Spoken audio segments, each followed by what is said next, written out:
There we go. Good Live from morning. good morning indeed. For Good morning in the US. Good afternoon in Belgium. yeah. Here it's 1 o'clock at your place in And Texas. it's 6 a.m. here. It's 6 a.m. So thank you very much for being at Awake. our being awake and also already being dressed up for our coffee break. Thank you for having me, Jim. Yeah, our pleasure to have you. For the people watching us today, we have Kelly O'Malley. It's like that. You pronounce it like that, Yeah, O'Malley. like from Ireland, only from the US. Yeah, and Kelly is senior director of human resources in healthcare. Is that Yeah. correct? Yes, it is. Yeah. So, and that is what we want to talk about today, about America, about healthcare. So, first of all, please let us know, how are you doing? I'm doing well. Thanks for asking. I think it's been a long couple of years in our workforce, and I have only been working in the healthcare field for a year and 2 months, roughly, after about 20 years in high tech. So it's been enlightening. So I am by no means an expert on healthcare, but I've had great observations of the challenges in healthcare that are so different than what I have seen in technology with software engineers and building products and just having companies that are product related versus in an industry that's taking care of people during a pandemic when we have a lot of overcrowding in hospitals and in nursing homes, and people are sicker and our caregivers are stressed out. Yeah, yeah. What were the main challenges, like, apart from that, that the fact that like the pressure was like really high due to that pandemic? What were the I main think challenges? overall burnout led to some high churn. Let's say you have 300 doctors and nurses in our company or a company, but you lose 98 of them in 1 year. And so that's a third of the company is churning and then backfilling and then having conversations with people after they're leaving, those exit interviews or the conversations, and just really in some ways, how can we save you, how can we fix this, how can we make it better, could we have done anything different? And a lot of people want more work-life balance, or they said the patient load was just a lot higher. Patients were a lot Mhm. sicker, dealing with chronic care, dealing with nursing homes, dealing with losing that many people in a day, day after day after day, and then patients by day, charting by night. Caregivers were exhausted overall, and then they have their family and their children, and they're just trying to juggle a lot. So I think that was the biggest complaint that I've seen in the last year is really tired and just too many patients, and the patients are sicker and the workload is harder. And then you've got coding, compliance and all the regulatory things for Mhm. funding. If you have Medicare and Medicaid in the US helping fund things, then there's lots of lots of work on the back end after taking care of patients by day, lots that the doctors or nurses have to document after taking care of the patients. Yeah, So I think that's really the biggest thing, complaint wise, that I've been hearing all year. Some people didn't want to be vaccinated and it became a mandate, so that was a thing. yeah, And we were able to get, reasonable accommodations for religious reasons or for health reasons. But um, I think it's just the overall stress, and that that it's gone on for 2 years. yeah, I don't think and I think everyone was real strong and rallied for the first year, and then it just kept going. yeah, yeah. And apart from that fatigue, were there just people like leaving because they they didn't like to be in that healthcare sector anymore? Um, from what I've understood, I think it was just overall burnout in the industry of feeling understaffed and just too many patients, and evaluating what they want to do next, just to have a better quality life with their family at home. And so being spread a little thin. I mean, honestly, I think what I saw in software and in technology is managers managing, having good quality one-on-ones, taking the time to listen to people, taking people's pulse once a week. How are you doing? Are you okay? And then listening. I think in healthcare, there isn't the same ratio. It's like you might have 40 or 50 caregivers and one person checking on them. So I think really just somebody doing the well check, like how do we care for the caregivers? How do we really take good care of them? Do we need to look at giving them more PTO? Do we need to look at making sure they have work-life balance? And I think they don't have as much, because I think in that industry, it's a productivity model, really driving how many patients you see. It's a high churn. It's a lot.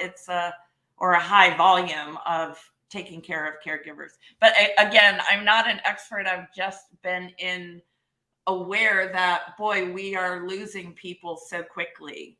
And so many are voluntary. And some, when I look at, let's say we lost 16 nurses in their first 3 months. So it's like happening quick. And then between 3 to 6 months, another 16. But then people that have been there over a year, we lost 50. And so I think it's surprising to me that in a field where you're taking care of patients, that it's hard. I think that's what maybe people need to realize. It's a hard industry for people, just to have the quality of life they want. And so they seem tired mostly.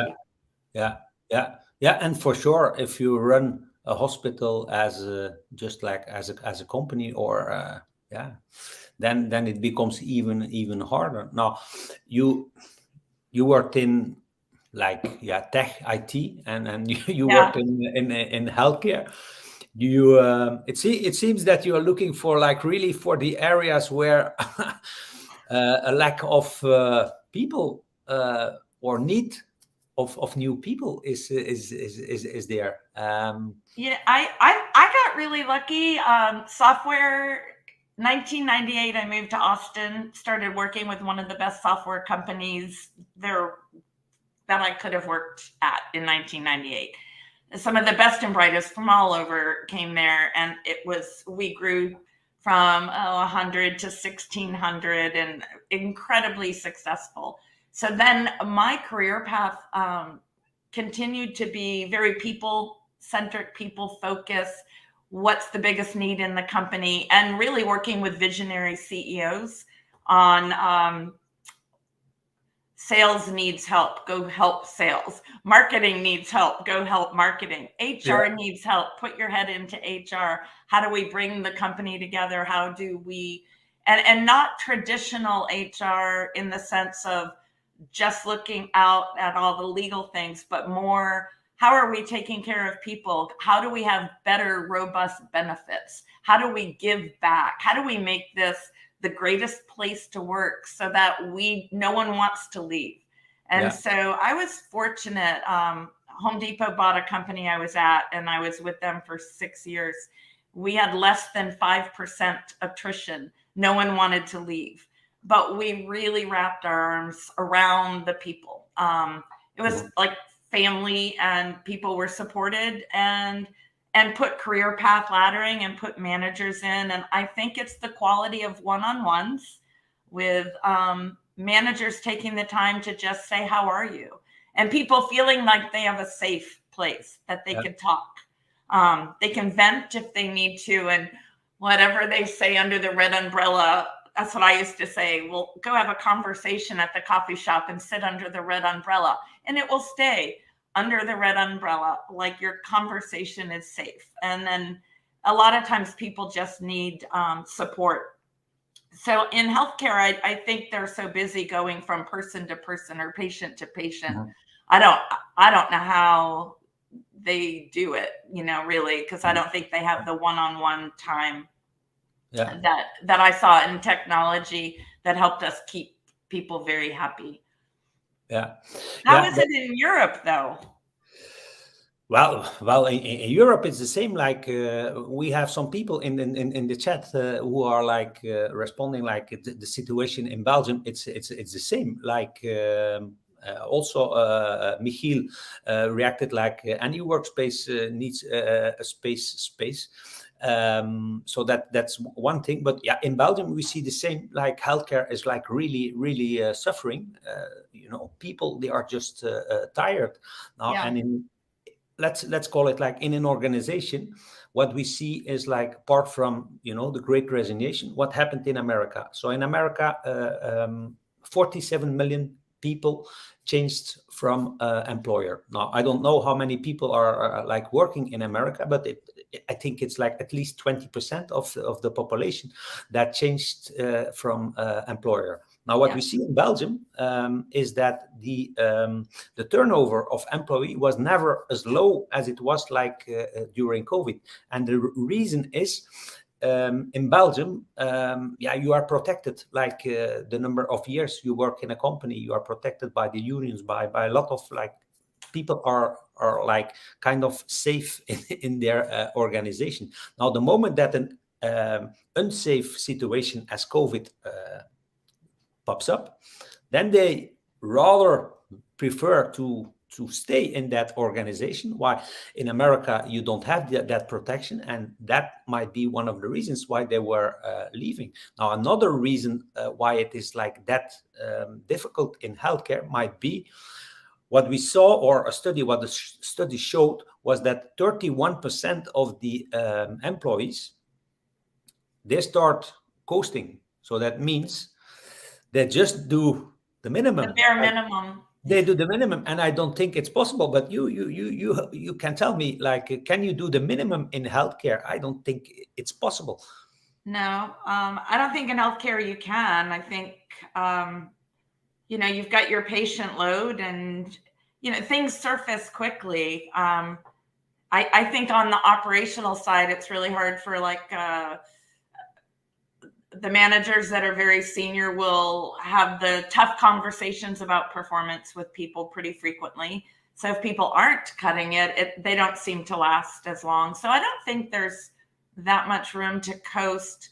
Perhaps in the background with the support types, I don't know. I mean, one thing I was surprised about, Jim, is I felt like pay in healthcare, at least on the support staff, wasn't keeping up with how the cost of living has gone up. Mhm. So some of the churn that you see, or some of the changes, or how many people are changing jobs, it's if you're in an industry that's stuck and here's their ceiling and here's what their model is for salaries, and you're working with patients and you're drawing blood or you're doing this or that, but you could make more by working in a fast food place down the street, Yeah. and so really keeping up on our country, our cost of living has gone up so much in the last 2 years. At least here, I'm in Austin, Texas. So California, West Coast folks all have pretty much moved into Austin. So many companies have moved here. The cost of living's gone up higher. So if you're a caregiver working in a facility, maybe you're working transition to home and taking, helping patients in home, but you haven't had a raise in 8 or 9 years. Mhm. Well, then you might leave the industry to go work somewhere else because you just can't afford to keep doing it. Yeah. So I think, but when you're funded with Medicare, Medicaid, and certain things, and you have a fixed price, it's hard to move salaries up as high as what people might need them. So I think we're just in a time of like evaluating where we're at, evaluating compensation, making increases, really taking good care of people, looking at benefits. Are we doing as much as we can? And then really encouraging employees to prioritize their well-being. And reminding them like once a month or twice a month on, breathing and going for walks and nutrition, and are you sleeping? Do you get rest? And even I think covering talk time, that people have someone that they can talk to, like really encouraging the employee assistance program and encouraging overall wellness and burnout. So I think it's a harder field, though. I don't think the pay has gone up as much as it has in other industries. And I think the workload has gone up higher. So hoping things continue to get better. Yeah. How would you revive engagement in healthcare? Oh, I'm really big on if you've got a manager and you've got 50 people, putting in that next level so that people have someone really checking on them and doing one-on-ones. I think people need to be heard. How I would revise it is, can you have a weekly or a bi-weekly one-on-one, even for 15 minutes, and a good manager asking 15 questions and just listening and giving people time to just talk. And if you're too busy, we'll then put in 2 or 3 people underneath. Make time to hear people. I mean, that's what I would do. I just think there's a lot of people out there that they hit these breaking points and they don't know who to talk to. I think because maybe a manager is just overloaded and has 200 people or 150 people, and they don't really know how their folks are. How else would I revise it? I would really evaluate work-life balance and time off. I would say people need more holidays. People need more than, 2 weeks of PTO time a year. People need time to take a wellness day. People need to call and say, hey, I need a break. I need a mental health day. I think mental health just can't be stigmatized as a bad thing, that people say, hey, I need a day of yoga and breathing and sitting by the water. I just need to take a break. So I think companies just really understanding that wellness is absolutely vital. If you have a healthy employee and a happy employee, then they'll help, take care of the people and take care of the company or the patients in this situation. And then they'll have the staying power if they're not burned out. I think. Because I think generally caregivers got into that profession because they wanted to help people. That's their main you would purpose. Think, or their dad was a doctor and they decided to follow in his footsteps.